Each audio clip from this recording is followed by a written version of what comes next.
There you go. Rahul back. What you want to talk about, son? Rahul back. Rahul back. About I guess the new earth, new heaven, and new earth. By me, it seemed like things I've seen a source is providing for me, and me and my wife both was not working, but we enjoying life. I follow. Yeah. I've been that way. It's changing.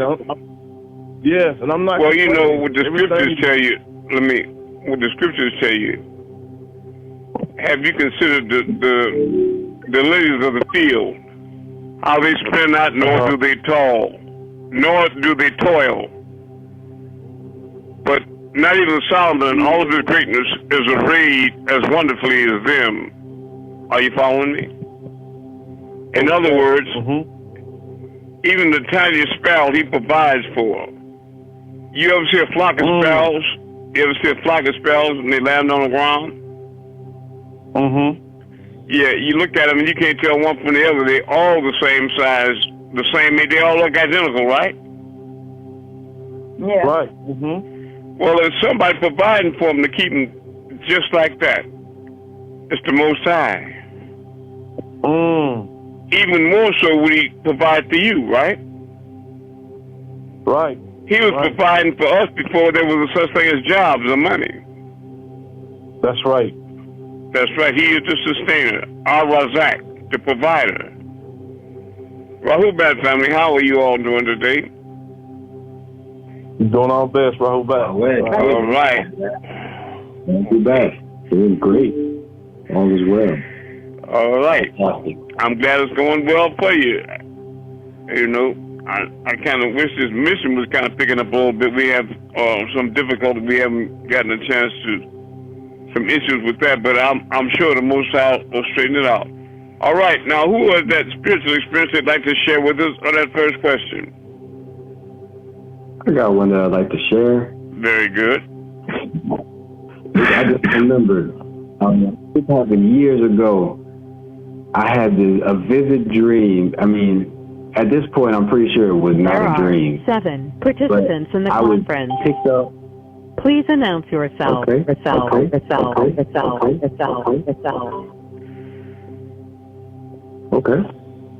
So I was, at home one night, and this spacecraft came and picked me up. And when it took me inside, it was like, imagine like the Superdome, but it was a spaceship, and it was like a giant stadium, and in the middle was a stage. It was an intergalactic jam session.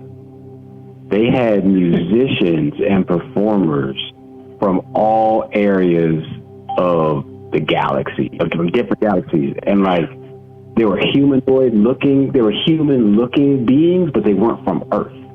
And then there were other kinds of beings that didn't look human. And like literally every color of person you could think of, purple, green, brown, pale, like everything, everybody. And they called me up on stage to play guitar. Well, all right. And so I just wanted to share, it stuck with me. I mean, this was a decade ago, over a decade ago that I had. But it's still vivid, like it just happened last night. I got you. It's a very good dream. It's powerful. It's indicating you get around where you need to be. All right. Thank you. Anybody else have another spiritual experience? I have a question. Very good. My question is, you told me about that video of the lady giving her experience of like the new heaven and the new earth. And you was also saying how we need to practice, imagine like things and like places and stuff like that. So my question in 3D or above, yeah. Right. So my question was, is heaven more like what I make it of, like what I imagine? That's exactly what it is. Okay, cool. Because that's what I've been practicing on, like try to make it how I would want it to be. Right. Okay. If what wasn't your concept of what heaven is, it wouldn't be heaven to you. Mhm. Right. That's just like if I wanted you happy, and I asked you to imagine your favorite, your specialized mate, right? You think another person could think of the man you want? No. You're perfect. No, you understand? They can think of what they want, but not what you want. You understand what I mean? That's right. Sure. Okay. Thanks. I have Next. a question. I'll do my best. I have a mine actually ties in or piggybacks on what the sister just said.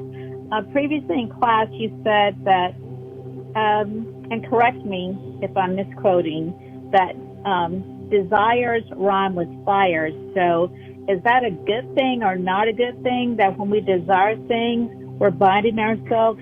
What that is a fact. It's not good or bad. It's a mere abstraction. It's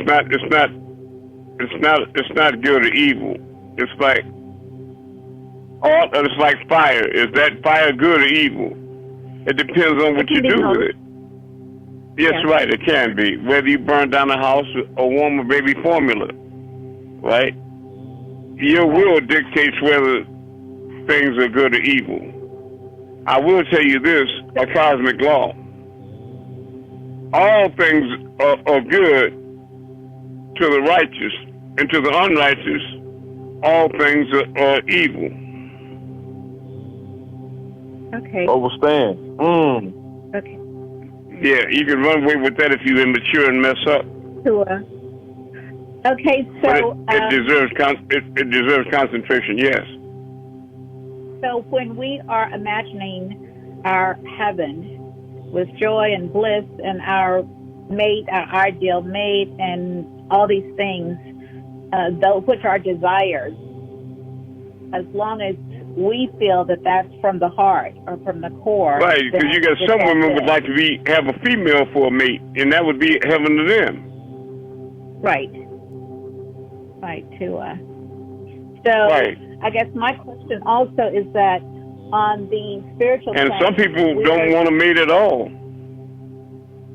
Sure. Yeah. So it's basically your perspective, right? 5D. So with 5D, that's just another level. How you've explained previously that the 7 planes are overlapping. So is that how it is? So when you're right, exactly. Say the lowest. Because could you illuminate on that, please? Yeah, planes are not stacked up one above another like stair steps. What they are is intricately woven modes of vibration, woven together so uniquely you can't tell where one ends or the other begins, all right? In other words, 7 to the 7th power, every plane is divided by 7 to the 7th power.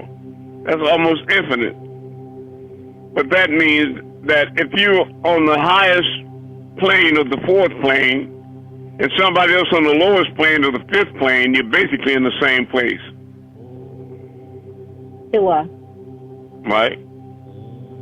Sure. But if you were both on the extreme ends of those planes, you couldn't even wave at each other. You'd be so far apart. Right. So you said when we're on these different planes as well, that things materialize or manifest faster. When you just think about it, then you're there. The higher you are, right. Okay, versus the more instant things, there's no delay, right. Right, okay. On the 5th plane, if you wanted a sweet red apple, you could just look at your hand and imagine it would be right there. Okay, so is that... But on the lower planes, like here, people are vibrating on such a low conscious frequency that they, out of mercy, gave you a pause, so that if you imagine something stupid, like a semi-truck rolling over your chest, you'd have an opportunity to change that thought before it actually happens. Right. Okay. You could imagine some stupid stuff when you're driving. Like you can imagine running into a bridge or something stupid, but it's just a passing thought. You don't really mean it.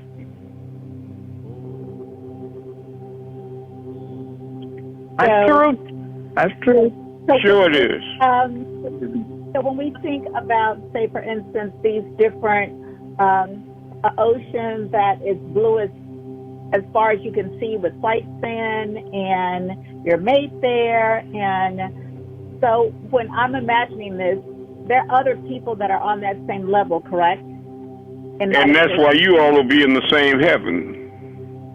Okay. The heaven that you'll be in will be made up of people that'll be like-minded on that frequency. Right. So once you're on that frequency as well, depending on how you're thinking, you can drop or go above, correct? Well, it's hard to drop when you get to a certain level because you can't have negative thoughts They don't exist. on very high frequencies. Okay. Okay. So, Take negative people. I got a question. Yes. So when we elevate to the next frequency or like the next dimension, right? Like, would we remember like the physical us? Like, would we remember You that? would remember like, everything, but you wouldn't be concerned. The instant that you make the separation and you ascend tab back to higher planes, once the civil cord is loosed, you would be thinking that you would be caring about your possessions and your family and all that, but you don't. You follow me? Yeah. You really don't care about that anymore. Who I gets felt what that, and this actually, and when I that, you was don't thinking care. about that. Yeah. But you know, after you pass, you have 3 days to visit relatives in order to comfort them. If they're receptive and they can pick up the spiritual vibrations, a lot of people, like your parents, will come visit you to let you know that they're all right, so you won't worry. You follow me? Sure. Yeah. so you said that that's once the silver cord is loosened. So can you get to that level without, still? You don't have to die to go to heaven if that's what you're asking me. That's exactly what I'm asking. And you don't have to die to go to hell either. To what? Like I said, people that live a simplistic life, they go through a life surrounded by fields of flowers, right? But those that walk on the wild side and challenge reality, daredevils and this, that, and the other, the people are not afraid to commit murder and steal and do all these grotesque things. Their reality manifests around them as a field of flesh-eating plants. You understand? So as you To whom much is given, much is required. Right? Go ahead. Okay, my physical body is changing from what it is into a whole light being, or into my future being as I make your body, decision? in other words, there's no distinction between your physical body and your spiritual body. It's all you, right? Just vibrating on different frequencies. All right? So, yes, your physical body is making the shift as well. There are anatomical changes happening, like your kidneys are 2 inches higher and larger. Your heart is more left to center. You understand? And for some of you, your skull is expanding to accommodate the extra brain growth, so that you feel like a part in your skull if you run your hands across the side of your head on top, where the part usually is on a man's head. You can feel the separation in the skull if you're evolving in that way. Hello. In general, the species is changing too, because you all's grandfathers and great-grandfathers used to wear, on average, a size 14, 12, 14, 15 shoe. But that's not true anymore. People are getting a lot smaller. You understand? Hello. Yeah. They used to wear a 44 coat, 46, 15, 14 shoes. Not anymore. you're getting smaller like grays. You're going down like extraterrestrial, smaller. People are growing weaker and wiser. You're getting a bigger head, but your body and your muscle mass is getting smaller. Go ahead. Because you don't require physical strength as much as intellectual prowess. Sure. When you were hunting panthers, your survival depended on your strength and physical agility, etc. Sure. But as you evolve, you solve your problems with intellect.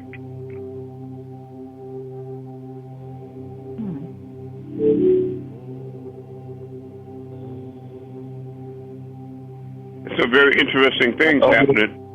Go ahead.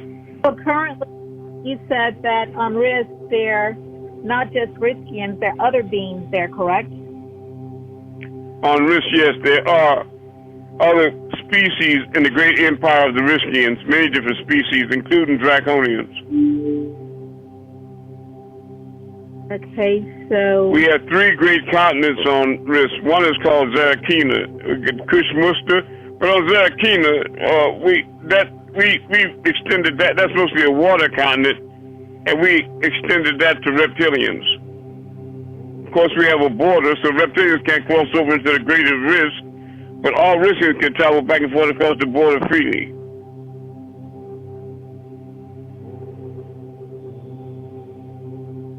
So because that's on a certain level or frequency... On the what? It can... Because it's vibrating on a specific frequency that there's no negativity. So the chances of but they invited these beings to live on the continent there. But they separated themselves from them.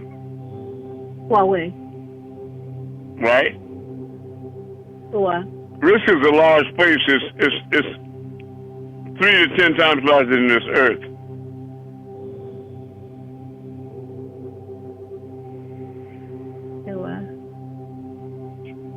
But the reptilians evidently had a war out there, and their home planet was destroyed. So many of them came with emissaries, begging refuge in the Great Riskian Empire. And us being the amiable beings that we are, we agreed to let them come. But there was some difficulty with that because their leader, Tarnush by name, he was aggressive, like all reptiles, and anything they get into, even a class format, they try to take over in some way or another or destroy it because it's their nature. You follow? To recalcitrant, to be evil. And when they found out they couldn't because we were not warriors like them, they were great warriors and still are, but our power was intellectual. We could, for example, give a thought to you and take it back. We could just make you imagine that you were on fire, and it would be so real that you would experience that. You follow me? Or give you an apple if we appreciated something you did, but if you were negative, we could mentally take it back. Can you follow me? Sure. But what Tarnush did is they took a craft to another planet way in this solar system, to a planet Pluto, right? And they mined the ore there called plutonium. And with it, they erected a plutonium bomb. And they went back and released it in the atmosphere of risk.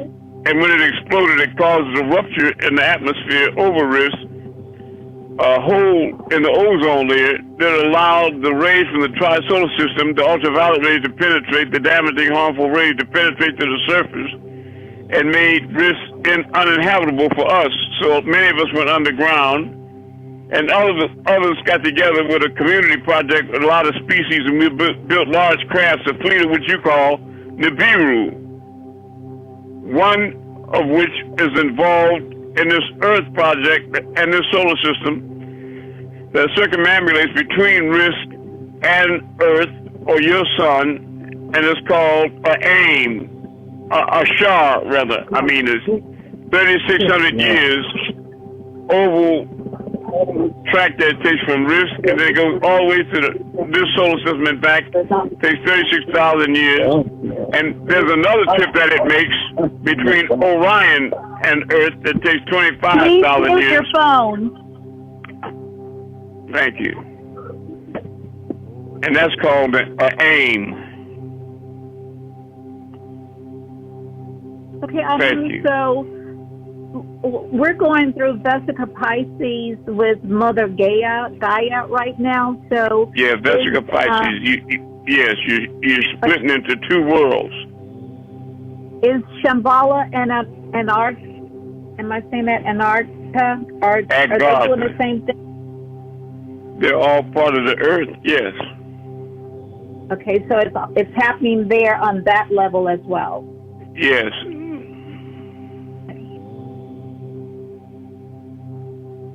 But it wouldn't necessarily be any drastic changes for those people that have already evolved. You follow me? So they're vibrating on a different frequency. They're already, yeah. So the greater Earth may be. Go ahead. I need prayer because I was unlawfully detained the other night and locked up in my own house after my mom passed away. Okay, a little bit. No, I didn't understand you. You missed class last week? All right, last class I talked about Yasma coming to me in the form of color green, and my head was pretty big. After before I got out of the I remember you saying that. This is Marua, right? It went yes, sir. My mama had died. That's why. Last week? It was a cat. When? Yeah. When Monday came, after class Monday. Then why didn't you call me? But there's no such thing as death.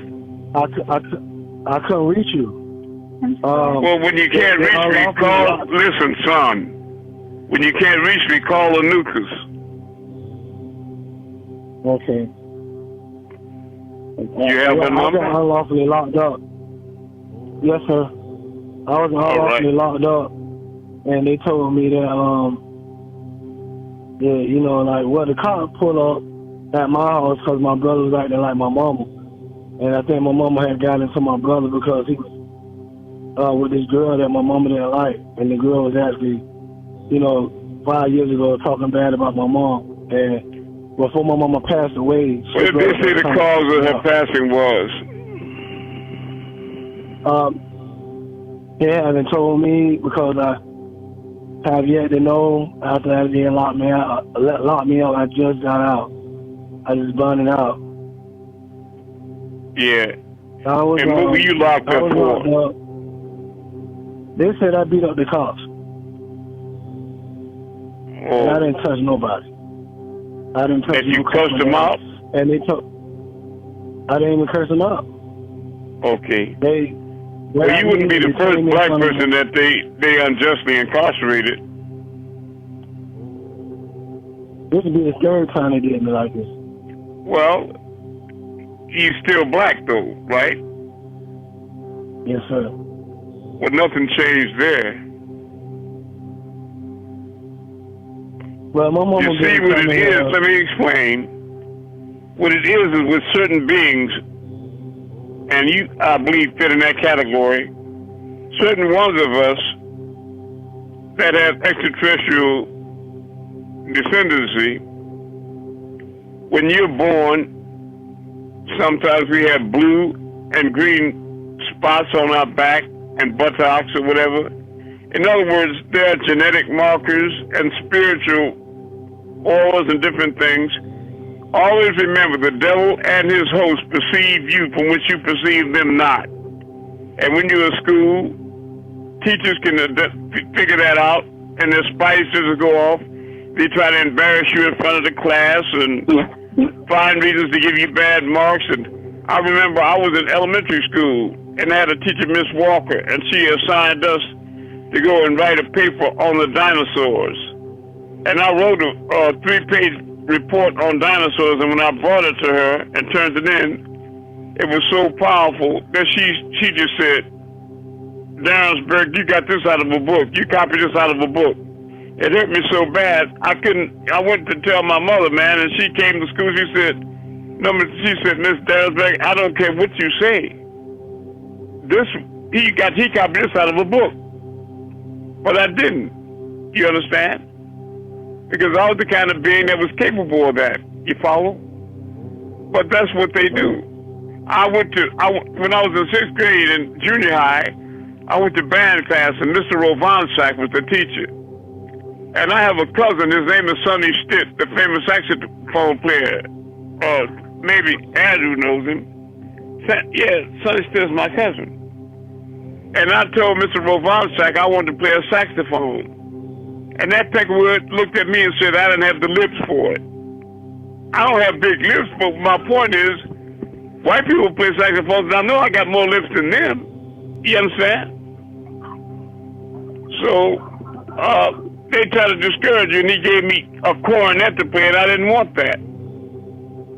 So I didn't even try, but when it was time to take the final exams in class, the exam was you had to memorize the whole musical chart. And so I took it home, and in one night I memorized the whole chart, and took the test and got an A on it. And he said, he was really, he drove him crazy. He said, Darrensburg, I know you, how'd you do this? I said, I learned it last night. He said, you learned the whole musical chart in one night. I said, that's right. He couldn't deny it because I passed the test with an A. Wow. But he denied me play, and I'm glad that I didn't play the saxophone because I'd have been so good at it that I'd have been world renowned, and I wouldn't be here teaching you all right now. I'd have got lost in some minutia in the world. You follow me? Entertaining people and doing little frivolities like that. Oh, thank you. I love you. I thank you for everything. I love you, and I thank you for everything. I really thank you all that contribute and give of yourself for the success of this mission. I keep my hand over you and bless you all the way. When you figure out who I am, when you figure out who I really am, it's gonna amaze the creatures. And those of you that were giving you all, you're gonna be like the angel Gabriel that I knew here in Millersville before he went back to Philadelphia, the city of brotherly love. And he used to always tell me, Osmond, when you finally become what you're going to become, I won't need anything else. And I was always confused by that statement. But I can tell you now I know what he means. And I'll leave it there for you all, starting with 3 Mims.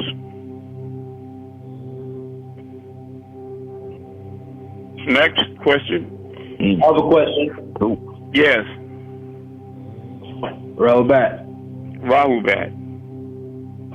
Is it possible to have your third eye open and not activated? Yes. It's working all the time. But I think you're confusing it with your barotheric gland. That's what needs to be activated.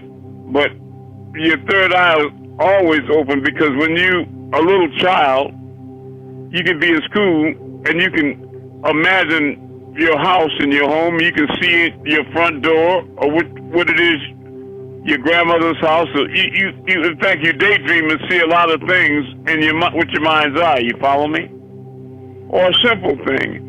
If people deny the reality of your third eye, and then they frustrate you because you can't prove it, always ask them to close their eyes and and ask them to picture the front of their house on approach, if they can see their front door when they walk up to it. And if they're honest, they're going to say, yes, they can. Am I right? Right. Right. And when they say they see it, then tell them, say, look, both your physical eyes are closed. Which eye are you using to see that with? Right? Are you trying to trick me? No, you tricking yourself, clown. It's just like you got one, I do too. I don't have to prove I have a third eye. I can prove you have one.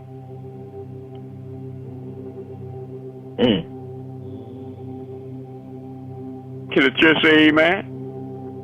Amen. Ooh. Right. Ooh. Good tat. Is Martha here tonight? Amen. Amun-Rayay. Amun. No, I don't think so. I reached out to her earlier, and her student mentioned something about the internet because you have to pay as you go here. So they mentioned that they'd be here Sunday. They'll be okay. Very good. Thank you. Next question or spiritual experience. Amun. Yes. This is Qatar. I just want to bring up. You seen the 200-some mile per hour wind that's taking place? No, I didn't see. Let me ask. Har, are you here? Har in Chicago. Are you here? Okay, about the 200-mile-an-hour wind. Go ahead. Yeah, Kiefer was telling me about it. I don't know if she had sent it to you. Kiefer, can you elaborate for me? Yes, I sent it to him. All right. But it Could was you break about, that down for us? Yes, Israel had a freak weather experience where the winds were over 200 miles an hour. And then, like a day or two after that, China had one with those winds as well. And Israel is still on fire on top of all that, too. That's right. That's the time it is. These are all signs of my return. Mute your phones. Mute your phones. Go ahead. Hello, can you hear me? Go ahead. Sorry, I'm just interrupting to say I'm here. It's Martha. For that. It's Martha? Yes, I am here. I couldn't unmute my mic, but now I got it. Okay, I love you. Okay, it's after 3 o'clock in the morning there. Am I right, Martha? Yes, it's 3:36. Okay, let me ask you. Please tell me that the moon is out tonight and it's full. It's a bit overcast. Let me just check. Please. But it's a bit overcast. The weather is it is overcast, but it's so bright. Let me see if I can walk to the balcony. Right. Yeah. Oh, but it's really bright.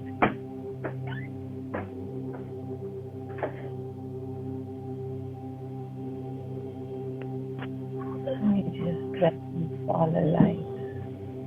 You don't have power. Sure.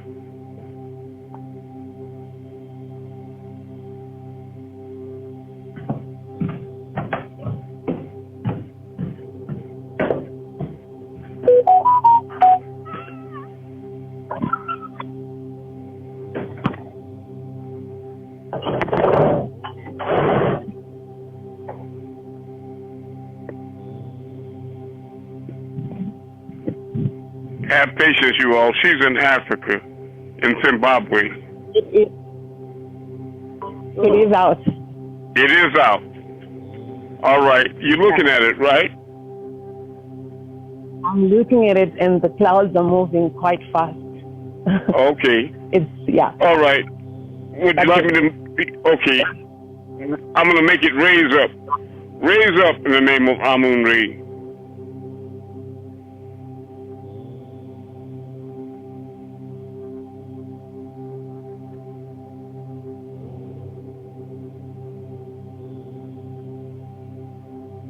Now drop down.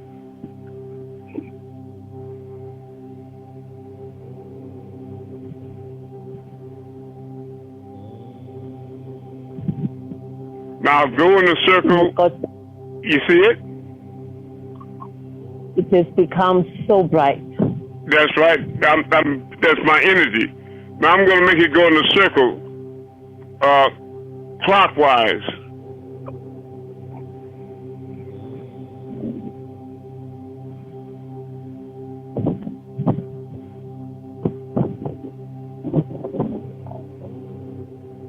And everybody else, you can go out and see it. Katata, you out to look at it? I can't see it. Like a halo. I'm here, but I can't see it. Are you looking out at the moon, son? Huh? No, I can't see it from my perspective. Oh. All right, if you can see it clearly, Martha, I'm going to put your face in it while I move it, okay? Yeah, you had a halo just now. That's my energy. That's my energy. It is moving, all right? But I'm going to make it move with your face in it now. You start noticing a figure in the moon on the face of it, and then you see your eyes and your nose and a mouth talking. Like you can't hear the words, but you see a mouth. That's you.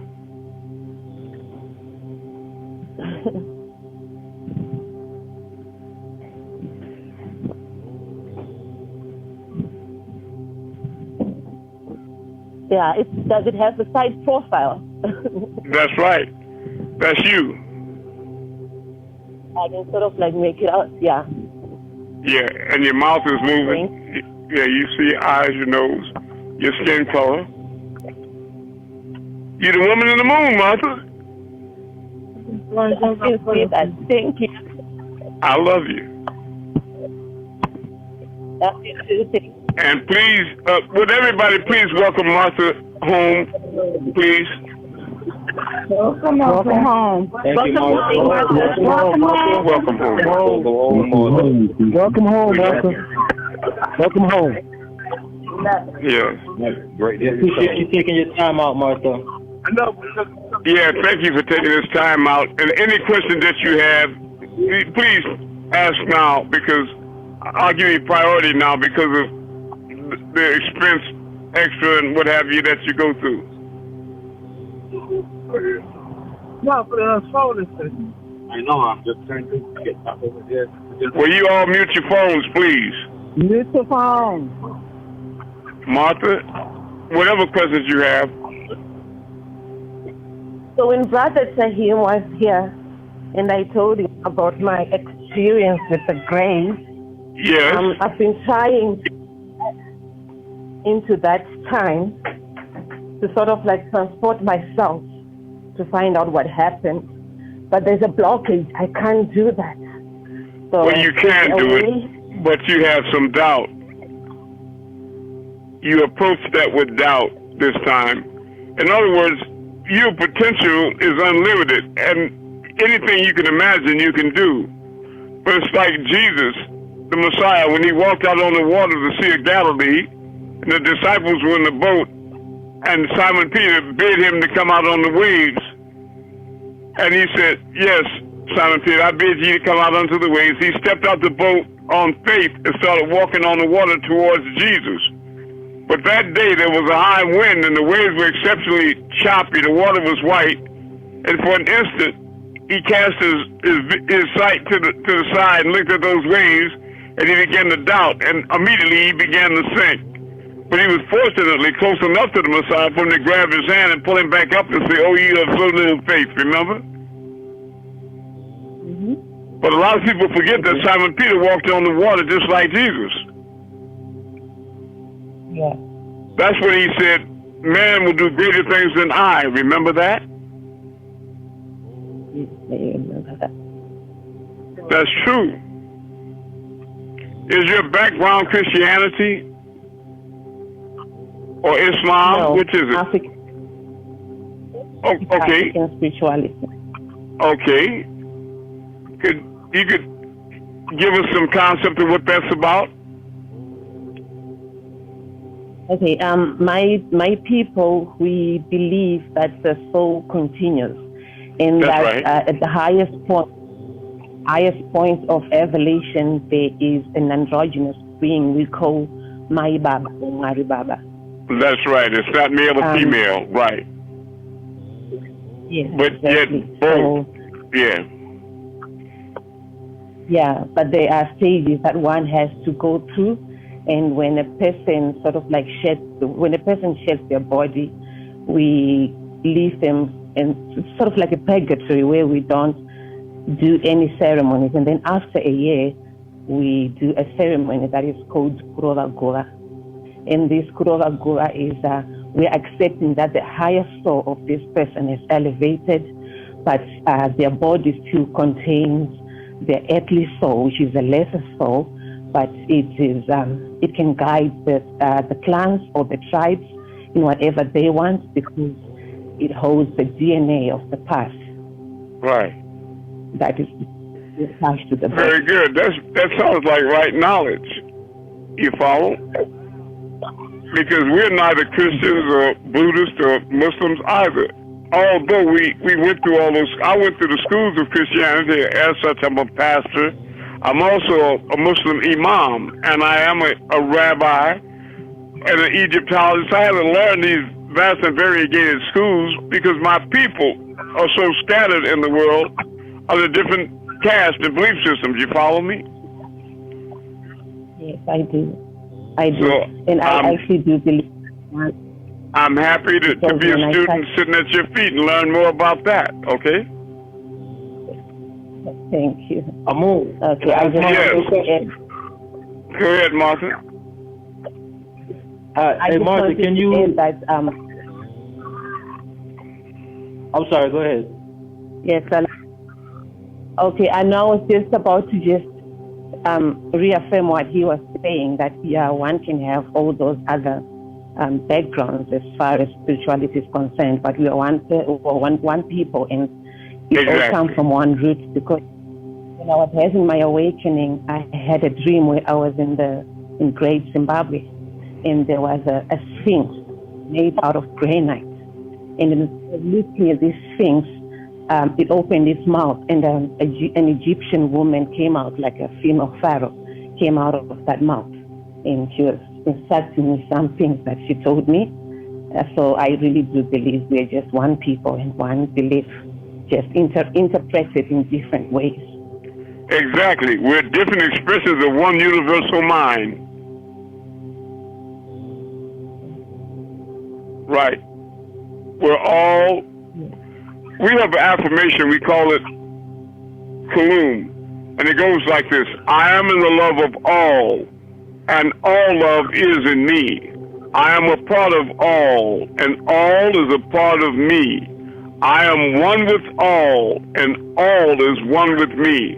I can succeed as a part of all and fail as an individual. I can be all that I wish in all. As long as my wish is to stay in all, I am never alone. All is, I am. All can, I can. All does, I do. All right? Amen. That is Ubuntu. I am because you are. That's right. Hey, I am that I am. Right. I did that information on the mountaintop. Yes. You had a question, Katat. Yeah, I wanted to ask Martha if she could give us her interpretation of 9 ether. Yes, that would be wonderful. Okay, so from the oral understanding that I was given by my elders is that we represent the universe, we represent the earth, and before we were colonized by other people from other solar systems, we generated 9 solar systems in our planet. In those 9 solar systems in our planet, we call them matari in my language. We don't call them, well, that's what we call them. And they were mothers. We were matriarchal before we were colonized by patriarchal energy. That was the worship that came here. We were matriarchal, and those 9 planets, they were also represented by these 9 mothers we called Nehanda. And Nehanda is just a translation such as like Ninasat or Nina or Inini, or it's just the same thing as the Great Mother or Isis. And every kingdom had these 9 mothers. And even when you're praying, you pray to these ancestral sort of like, I don't know if I could call it deities or, I could call them deities because they're like the creators or the first that we believe that there's a great 9 enlightened masters, but they are androgynous, but we call them mothers, and they govern these solar systems that are connected with us, which you call Matari. And when I also heard about the 9 ether, it sort of like resonated with that kind of knowledge. Right. That's very enlightening. And I really enjoy you sharing with us. I appreciate it, and you helping all of us to evolve and to merge back into things that we knew previously but have forgotten by time. In that sense, you're acting as our source or our link back to the past and to the motherland. Okay? Can I ask you one more question, Amun? Sure. Okay, Martha, can you share with us who Enki is in your culture? Okay, so in my culture, what we will begin with is we come from when the matriarchal gave energy to these sort of like the union that came between the new DNA and the mother. Did you call the king? I'm sorry. New DNA. In our culture, okay, so in our culture we have, let me rephrase that and start again with easier way. Okay, I'm not disagreeing, I just want to clearly understand what you're saying. Yeah, no, I was saying in our culture we have many tribes that believe in this water serpent, these water serpent deities that help us to evolve, or that help us to make rain, or they help us to... And you say water beings? Yes. They're water serpents. They call them water serpents. That's Enki, yeah, that's right. He's a merman. So a merman, yes, go ahead. Yes, I'm even writing children's books about that, and these matriarchal women, I also have books about those women that I'm still working on. But going back to the point, there is this Batonga tribe, which is in Kariba now, and the reason why the white people created that Kariba Dam, why they constructed that Kariba Dam, was because they were channeled to this other realm where this god called Nyami Nyami stays. And this Nyami Nyami is a snake that stays in the water. That's and right. The people heard about that, hey? The Nyami Nyami god is in Kariba. The Nyami Nyami god in Kariba. So that's another form of Enki. And he had his other people we called Vanyai. These were sent by the great god. All right. Do you have another name for the Anunnaki? Yes, exactly. Those are the Anunnaki. Because if you take the word Bantu, Bantu is Antu. You've heard that from Credo Mutwa, right? Yes. And then we call ourselves Antu or Vanu or Anu. It depends where you are. You know, I follow you. People like the... Now, Credo Mutwa, he was Zulu, and what's the name of your tribe? He was Zulu, yes, but our elders that share the stories that give us all these teachings are all the same. Very good. We are different Ubuntus that express themselves in different ways, but same people. Very good. So and then the mountain we climbed with my brother Tahim is called Nyangani, but the totem tribe that takes care of that mountain is called Meta, and it's also a water serpent. They believe that underneath the mountain, the base of the mountain, there is a civilization of these beings that stay there. And when a king, long back when the Monomotapa is being coronated, you would have, because anyway, these Monomotapas were believed to be half extraterrestrial and half human beings. So they had the right DNA to enter these channels, including the one that I was telling you about, the Kariba one. When if you read about these stories, there was a woman there who had female warriors, and the Portuguese died mysteriously with their guns, with their arsenal. They couldn't get there because they didn't want this Kariba area to be touched. They wanted it to just stay raw, just like the women in the Amazon when they were fighting for their forests. So it's the same thing. And then even later on, when Sister John Ross was there, and they were pursuing another king, and this king had some relics he had that he was told that don't let these relics fall into the white man's hands, because just like the Aborigines, they would bring dissolution to your tribes and to your people. So leave the gold, leave the land in chaos, and run to this woman. She was called Chikara Chikari. And this Chikara Chikari and her women warriors, they were not really just women. These androgynous women we have. I don't know, some of you call them, it's a terrible word, lesbians, but we just call them the mothers, because they are the form of the matriarch, which we said long back. And they could fight because they could call upon these water beings that are fighters. They are from these other planets that came with these water gods. And they call upon them to embody their power in fight. So even Margaret, have you ever heard of a man called Michael Tallinger, author? He writes quite extensively on Zimbabwe and Inky's gold mines at Adam's Calendar. If you could write it down, Michael Tallinger, and Google that on YouTube, I think you'd find it interesting. Or you could give us some idea how much of that is false information and how much of it is real. Michael Tallinger.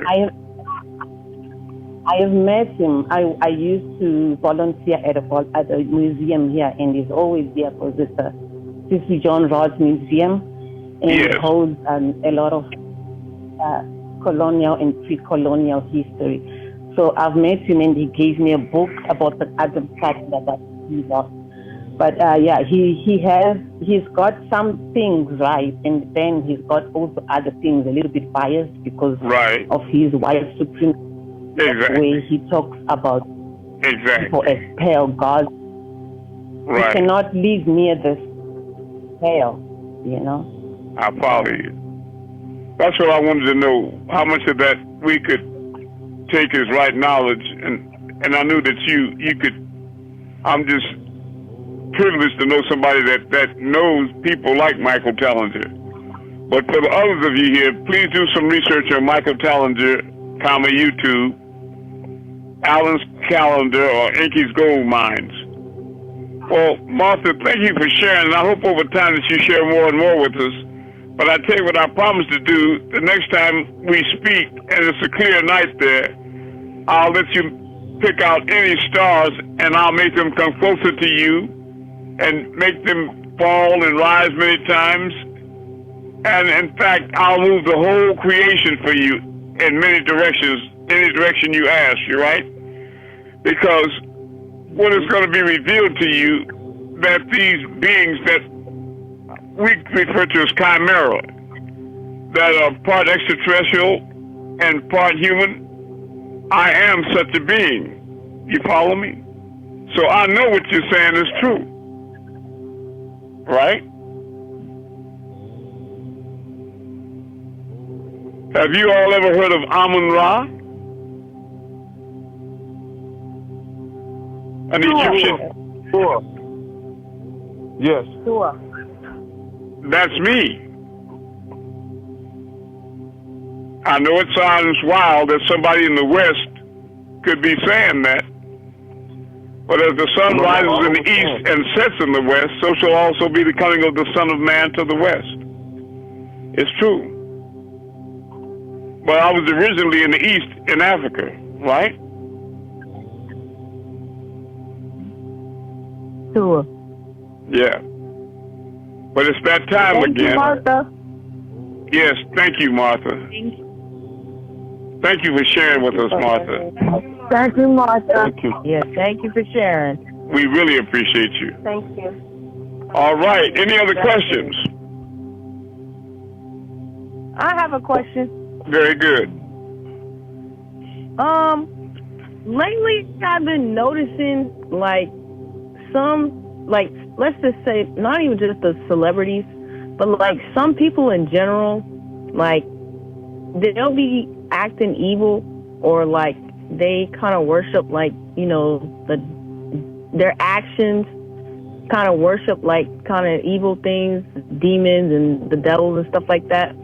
But then like when someone like calls them out to it and like question like do they believe like in Jesus or like in stuff like that, or like Christ, they'll just like go back and say like, you know, Christ is their Lord and Savior and that they're a Christian and stuff like that. But like it just feels weird to me, as in like why they Decepticons, yeah. Yeah. I was just wondering, like, are they doing that on purpose? Yes. Or is that just like... Yes. They're doing that on purpose. These beings may belong to organizations like the Illuminati.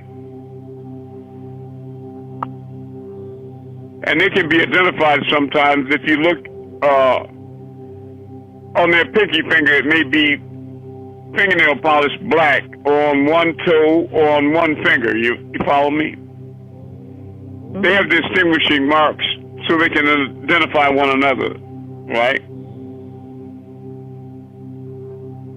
But they are devil worshippers and pagans. Christianity is a pagan religion. They worship sun deity, right? When you consider, what day do they go to church on? Sunday, that's correct. And Monday is Moon Day, right? Sure. But yeah, all of this over here is pagan belief. And it's really unfortunate, because after the 400 years of slavery that was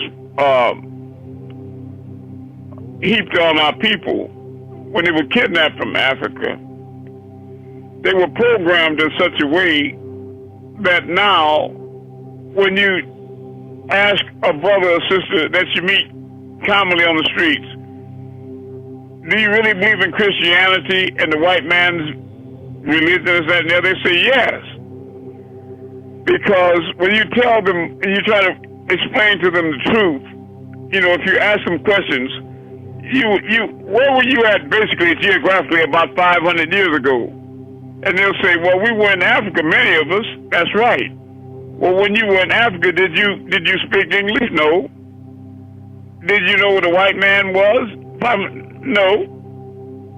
Well, then you were indoctrinated when you when you were kidnapped. These things you were programmed, and that was beat into you, wasn't it? But after that, their mind closes up, and they challenge you with, well, this is what my mother believed, my father, my uncle, and my grandmother, and everybody in the world, you know, the schools and all systems. So am I to believe that you're right and all these people are wrong? You follow what I'm saying? Yeah, they'll just go, like, I'll talk to my mom and my grams about it, and they'll just ignore what I said and just say that I know Jesus is my and Lord revert and back Savior. to, I follow you.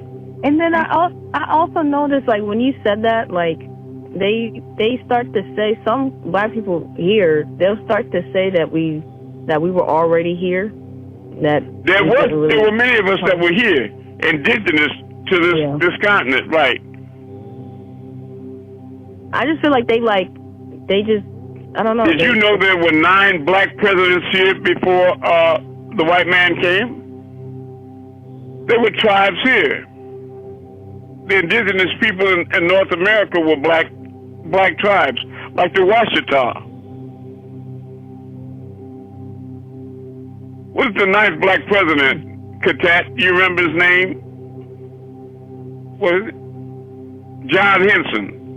John Henson was the 9th black president over here in the United States before Washington became president.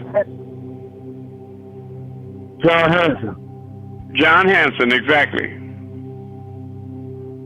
Yeah. So we were established here and had tribes here in this country. In other words, the world was black. Sure. You follow me? Right back. All the indigenous people are Melanites. Go ahead. I was just going to say the problem is nowadays with the miseducation and the misinformation, people are using that to drive a wedge between us and Africans and other black people, as if we're not. Yeah, all they do one. that. They do that. Exactly. Yes. Right. Yes.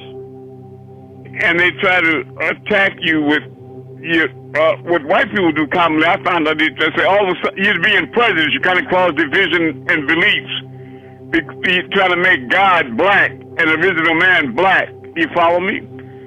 And my response is there was no need for that before you all took all these hundreds of thousands of years to program black people into believing that God was a white man. And the original people were what, that Adam and Eve were white people? Because that makes no sense at all. If you look at existence, the cosmos is black. It's a vast black extent. Before he said, let there be light. And so the face of God or all is black. And we're in that image and likeness. And if indeed God was a white man and he created Adam as his first being and then they pulled Eve out of his rib, as they fictitiously say, then why do we have all these different blood types? And where would black people come from, since genetically white people can't make black people, right? But two black people can make white people, and albinism is proof of that. So Adam and Eve had to be black in order for these races to exist. You follow me? True. Sure. Right. Sure. I would not have to say, I would not have to explain that God was black if they hadn't programmed everybody into believing he was white. True. Sure. Hey, Amun, I have a question. Yes, I'll do my best. Can you give us some of the backstory on how the different white people came from black people? Because I've been fortunate enough to meet maybe like 2 or 3 white people that have admitted that they know they came from melanated people. Well, whether they admit it or not, we are their mothers and fathers. And I'll tell you what they all generally agree is that all humanity and civilization came from out of Africa. You follow me? They know that we're their mothers and fathers because where else could they come from? But you have 2 species of white people here in general, the Canaanites, right? And the Arabian Fulgarids. The Canaanites they began here about 6,000 years ago, and the Arabian Fulgarids, like the Norwegian, Swedish people, they were 8,600 years. And they descended from, the Pleiadians. But the Canaanites, that was a curse that was placed on Ham, the son of Noah. Of course, Noah was a husbandman that grew grapes, and he became drunk because some of the grapes had fermented. And when he lay on his bed in the tent, one of his eldest sons, Ham, looked in on him, right? And it wasn't because he was nude and it was homosexuality. He was frightened because his father had relaxed and shapeshifted back into a reptilian. And that shocked him and stained his genes. And Noah woke up out of his drunken stupor and cursed his son Ham and said, "Cursed be Canaan," which is Ham's son that was yet unborn. "Cursed be Canaan, the servant of servants will he be to his people." Because Ham's genes were stained and his son Canaan was cursed with leprosy, right?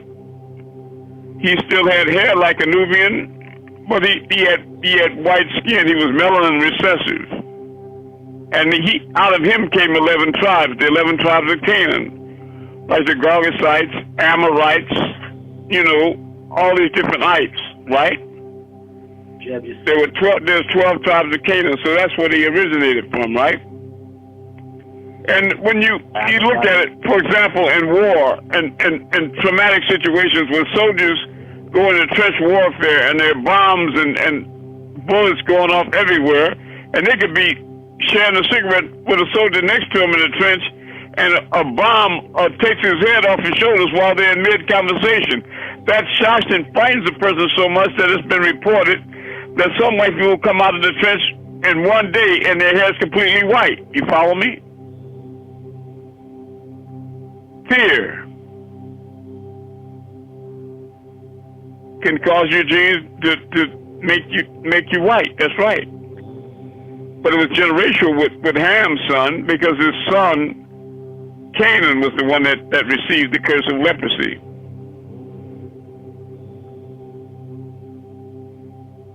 There are a lot of stories that they put out mythological, like Noah and the flood, right? That he had a great ark and he collected pairs of all the animals on earth. But it's not conceivable that giraffes and that he collected all these animals and put them on one wooden boat, right? The truth of that matter is that these were scientists, and they collected sperm and ovum samples from all of these animals, and they cryogenically froze and preserved them on that ark. And that was a craft that hovered above the waters. And after the flood succeeded, then they thawed out all these specimens, and then these animals came forth after they regenerated them. You follow me? Sure. Right. But they got our people believing in so much mythological spookism and foolishness. These things are not even logical. That God is a white man with a beard, and he had one white man, and all humanity derived from him. Look at it logically. It was Adam and Eve, right? And then they had two sons, Cain and Abel. Well, where did their wives come from to populate the world? You follow me? They failed to tell you that women were born with two mammary glands, and they gave birth to twins, a male for the right breast, a female for the left breast. And if one was agreeable, the other was disagreeable. You follow me? Follow you. Sure. Right. Understand. And when Cain slew Abel, he was chased out the garden. He was afraid that wherever he went, people would slay him. But there was only supposed to be the only 4 people in the world. And when they killed Abel, it was only 3. So who was he afraid of that would kill him? In the land of Nod. The land of Nod. That's right. Right. Sure. So what I mean, all you have to do is use a little common sense. You follow what I mean? And you can unravel all this stuff these white people teach. You follow me? All the way. Sure. Oh, what is that next question? Yeah. Amun, it's been a question on my heart. This is for the top. When you and Panabal Yanun merge as one, what would that being be called? It's not necessarily what it will be called. Amun. But what you're talking about is merging as degrees of knowledge when that which is above and that which is below come together. They tell you mathematically that the man, which is woman, is basically 360 degrees of knowledge, 180 degrees of knowledge of negative, 180 degrees of knowledge of positive, with free will on the balance so you can choose between the two, right? But as you evolve, what you're supposed to be doing is that your agreeable overcomes the disagreeable, and then you convert into 720 degrees of knowledge, and you emerge an Ilmut Jazaret. But for us, that would be the beginning.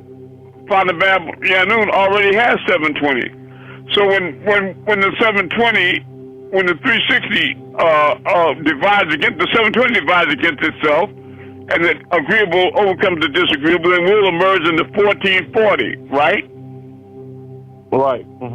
Right, and that's a being that you all should be waiting for. That's going to be the real supreme being, and a lot of wonderful, beautiful things will come from that union. Okay. Understand. Right. Cool. Okay, Yeah. Amun, I have a question as well. Yes. What would, okay, now we were talking about the three men, and we know that you will be Mahmoud in the end, but what will be Mahmoud's mission in the end? Or will he have a mission? Will you have a mission in the end? Yes, I still have a mission, and you all are my mission. To raise you up to a certain conscious level, raise you up in vibration. It's all about consciousness, right? So when we start dealing with history and geography, these are, but the whole thing is about consciousness. The dimensional shift is going to be, you're going to shift in consciousness. But it is metamorpho, just like a caterpillar into a butterfly, right? You'll be a completely new being. Yeah. Right. Cool. When you put the caterpillar next to the butterfly, they don't look, you can't even, you don't associate one with the other. But in reality, they are the same creature. Cool. As the caterpillar goes into a chrysalis state, and then it emerges as a butterfly, you realize that nature can completely change you into a new being when you go from electron-proton grid to neutron-electron-proton grid, right? Cool. Yeah. So to follow up that question, thank you, sister, for asking that. We have our mission. Side question: what can we do about Malachi's incarceration? There's nothing you need to do about that, because he was sent here for a mission, a specific mission. And his was the first half hour, the first 30 minutes from 1970 when he broke the seventh seal to the year 2000. And from 2000 to 2030, it's Amun-Rayay's time to rule. So this is a different mission, you follow? But it originates from the same source, right? It's just different levels of the same mission, you follow me? It's just like all of your prophets. Abraham had a mission. Noah had a mission, right? Muhammad had a mission. They all had missions. There were 124,000 prophets, 315 apostles, 113 messiahs, and one Mahdi, Ahmed, right? And they all came with different missions, depending upon the conscious level of the people they were sent to, right? But Malachi, Elijah Muhammad brought you all to a certain level of consciousness. He cleaned you up, got you off liquor, and stopped you from using heroin and cursing and disrespecting one another and being prostitutes and what have you. And when he raised you up and cleaned you up, then he said, after his mission was completed, for you all to go to the man with the letter Lamb, which signified 30, talking about Imam Isa, or Malachi the York, Panabab Yanun. And those that believed, and those that believed in Elijah and his word, they did that. The others were left behind in the land that time forgot. And now they're old men hobbling across the street with a slit in the side of their shoe to let their corns breathe, with greasy ties, a bean pie, and the Bilal speaks. They're left behind. You got it? Because they claim to believe in Elijah Muhammad, but that's like a lot of people say they believe in God. Well, everybody believes he exists. Even a madman in his madness believes that there's a creation for this. There has to be a creational force for creation, a maker for the made. People believe that you can have a mother without a child, but no child without a mother, right? We know that there was a creator, but to believe in God means much more than that. To believe in him means to believe in his words, his mandates, his dictates, right? When he says, do this, and I'll do that. If you do that, then this will happen. Believe in that. You follow? And in him, that's what believing in him means. Not to simply believe that he exists. But these people calling themselves the Wabians, they believe in Malachi Z. York or Panabab Yanun to the extent that they believe that there's such man as that. But do they believe in his words, in his literature? You follow what I'm saying? For example, when he said his time was from 1970 to 2000, right? And his mission was over in the first half hour. The second half hour, it's 2000 to 2030 is Amun-Rayay's time to rule. He says that over and over again in much literature and audio and video. But they choose, they're selective about what they want to believe. Are you following me? True. Sure. So you can't say you believe in a man if you don't believe in his words. True. Sure. Right. Understood. Yeah. Absolutely. I believe he exists. What they're saying is they believe he exists, but they'll believe whatever they'll create whatever they want to believe in their mind. They'll choose what they want to believe selectively. They'll believe this and then he won't believe that. You follow what I'm saying? Sure. Yep. Oh, man. And evidently, when he talks about the Messiah from 2000 to 2030, that's something he totally rejects, right? Sure. What fools these mortals be. That's right, what fools they be. So they want to believe that this one man they want to believe that he's Kalum. I heard one of them say that Panabab Yanun, that Kalum all is the stairway up to Panabab Yanun. That's ridiculous. How can any being how can Kalum be the stairway up to any being?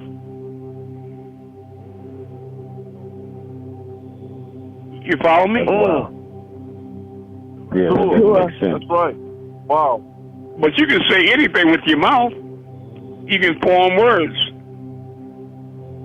But it takes an intelligent being to decipher, truth and fallacy, or what's just ignorant is just foolish. Sure.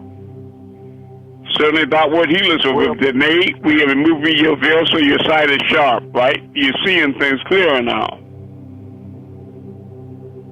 Thank you, Messiah. Right. I love you. Yeah. Next question. For that, Amun. I love you. Now, I got a question for the class. It's Kufu. Okay. Hey, everybody. How many of y'all, seriously, how many of y'all are spending at least a couple of hours out the week posting up the email posts that Amun sends out? Like, seriously. That's possible. I know I be posting. I do it every day. I know I posting. I do it every day. Sure. I normally do it, but Every I'm day. responsible. Yeah, all right. I love y'all. So I love you too. Only thing I would add to that is make sure you join every large media group and post it up in every large group. The reason I say that is because you don't know, because of the way that you've been mentally programmed, you don't know where you might find black people. They could be anywhere. The 144,000 might be in a place you least expect. They could be in a Catholic forum or something. You follow what I'm saying? Understand? Yes. Yeah. That's why you are the lost found tribes of Israel, right? Yeah, but mentally, every time I post, I always think in my mind that I'm going to bring scattered all over the world. Person. Go ahead. Yeah, at least that. But every time I post, I always try to put out there in my mind that I'm bringing at least one person from each group is going to come. One person is going to come, until that happens. Don't limit yourself. You might get 100,000 from. There are some media groups out there with 2.5, 3 million people in them. You never know. But you might be that wow factor that. Yeah, I follow you. Just mentally trying to do it. I'd like you all to repeat this mantra. Learn this mantra for me, please. Every time I hear or see water, I become better and better every day and in every way. Let's say it together. Every time I hear or see water, I become better and better every day and in every way. And the more you repeat that, it becomes retroactive. So that one day you may be looking at television and see waterfalls and you just have good feelings flowing over, washing over you. And you've forgotten that you programmed yourself to believe. But that's how strong programming and mental your consciousness is, right? remember how fragile your psyche is, right? Sure. All of you repeat, spell the word spot as fast as you can, as loud as you can. S-P-O-T. That's right. Now say it after this as quick as you can. I got 3 questions. The first one is, when you get to the green light, what do you do? Quickly. Stop. Right. Go. No, when you get to a green light, you go. You stop on red, you see? I'm trying to show you. You see how fragile your psyche is? Very good. Sure. Yes, sure. That's how fragile your psyche is. So remember that there are beings out there that they really are masters at manipulating your consciousness.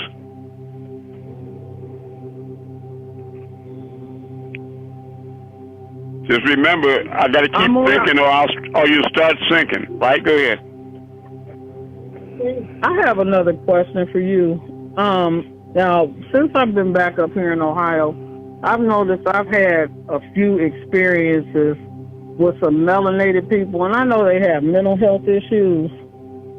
And I just wanted to know, is that when people that have mental health issues interact and talk with you, is that a good thing or a bad thing?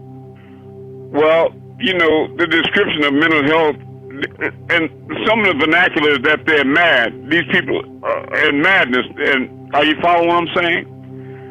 But let me try to give you an example. If a woman comes home and she's been working hard for her family year after year and being a dedicated wife, and she finds another woman in bed with her husband, right? And if she runs to a drawer to get a pistol to shoot them both, her defense may be legally that she was legally insane. Are you following me? Yeah. But when you say mad, that's another way to say angry. People can be so angry they get literally besides themselves. You follow what I'm saying? And they do things out of their character. So madness is not necessarily that you're mentally ill. You follow me? But you could be. Yeah, you know what? Let me just say this. The ones that I did encounter, it wasn't madness or anything like that because, like I said, I wasn't in fear of anything, but I just knew that they had something going on mental-wise. You know what I mean? Right. Not taking care of themselves properly and things of that nature. It wasn't like, you know, of anything like really negative because one of them was even... 2 of them actually were talking about different planets and different stuff like that, so I didn't take it as such. But the reason why I'm asking is because I had 2 random situations Monday. Now, it was this white female that came across where I was at, and it was early in the a.m., and she had her head all covered up and stuff. And my first initial thing, I thought she was on drugs, but not even an hour later, she came back the same way, but she had this guy with her. Now, I can't even explain what was really going on before my eyes, but, and especially with their dialogue, because like I said, the whole thing was just wild. I have no other words. I follow you. So, well, I've met people that thought I was crazy, and it was so off kilter mentally, I told them, if you got good sense, I'm glad I'm crazy. All right? Well, that's right. Look, like I said, when she got to coming through there, her eyes were just fixed on my eyes.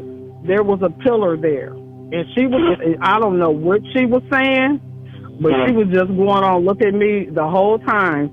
Remember that the devil and his agents can perceive you from which you perceive them not, okay? The devil and his agents perceive you from which you perceive them not. They know you on sight, and they can see the truth of your being, and it excites them, right? Now it's 10:25. Everybody go outside, please, and let's perform some miracles. You all start moving some stars. We're going to be the first one. What state? Anybody here from England? Cheryl or Ann? Yeah, one moment, and then let me look out. Okay.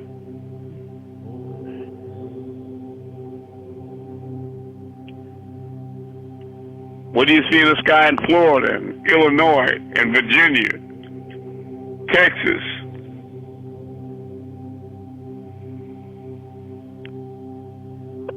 I can see the moon. You can see the moon. All right. I'm going to make it move up in the name of Amun-Rayay. Just tell us what you see.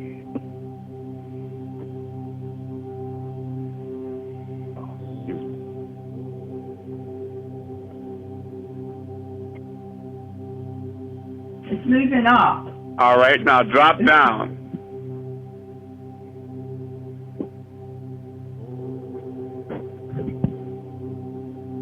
Okay, dropping down.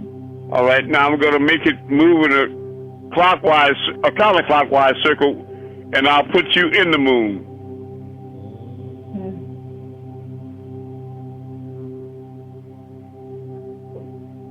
Okay.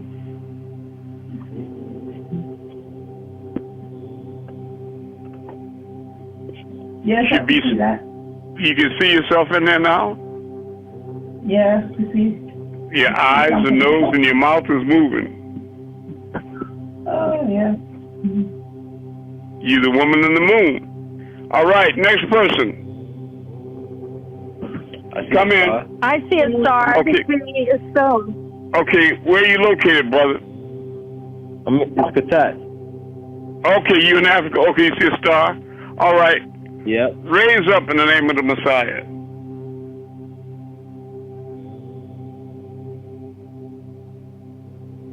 Going up. Now drop down in the name of Amun-Rayay.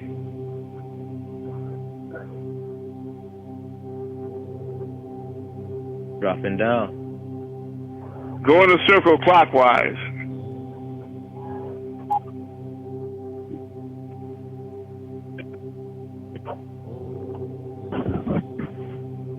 Moving clockwise.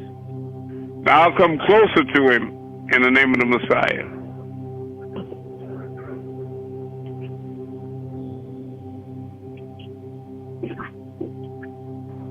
And it's coming closer.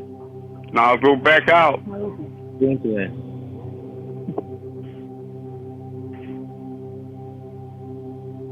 All right, I love you all. Next, one more person. I'm back. I can see a star. Okay, where you located, sister? London. Okay. What do you see? I see a star. It's moving. It's it's moving around. It's hovering. Okay, that might be a craft, but it won't make a difference. We'll move it anyway. All right, move to the right in the name of the Messiah.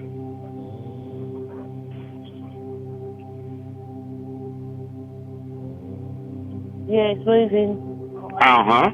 I'll move back to the left. You see it moving in Ohio?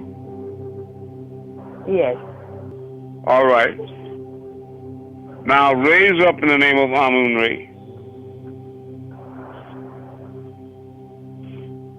You see, let me tell you, I'm the overseer of the heavens and the earth, so even if it's a craft, I can't move it, okay?